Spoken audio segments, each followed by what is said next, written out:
Salomat bolalar, so'ng sizlar charchamang. Короче, sizlar bilan Laziko PUBG.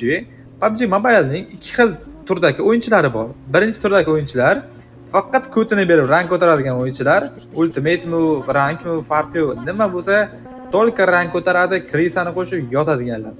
Ikkinchi toifadagi o'yinchilar po kayfi только bootcamp bo'ldi. Arena zerikkanda po kayfi kiradi. Akkauntlari ham donatorskiy bo'ladi. Sizlar qaysi toifaga kirasizlar? Shu menga qiziq. Men bo'lsa po kayfi rank buncha qiziqmayman. Kiraman, короче, solsam soldim, короче, turga bir vaziyatlar bo'lib qolsa bilasizlar, video taxlanadi, keyin bam bum bam bo'ladi. Короче, shu xolos.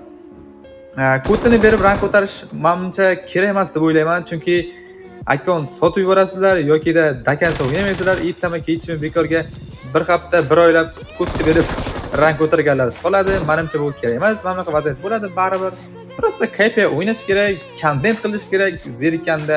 Mani fikrim shu. Endi hammaning o'zining fikri bor. Mana bu yoqqa rankka kirsanglar, mana birinchi o'ringa kodini berib, ertalabdan kechgacha tinmay o'ynatganlar bor. Endi hammaning o'zining qarashi bor. Misol uchun, sizga ko'proq qaysi misol uchun qulay? Rank ko'tarish qulaymi? Po kayfi o'ynab faqat bootcamp bosishmi? Menga misol bootcamp bosib, prosta kayfiyat uchun. Asab qilib, misol uchun ot olmadi, chapdan otib ketdi, o'ngdan otib ketdi. Короче, bo'lmagan narsa-da bu jigarlar. O'zingizlarni ehtiyot qilinglar.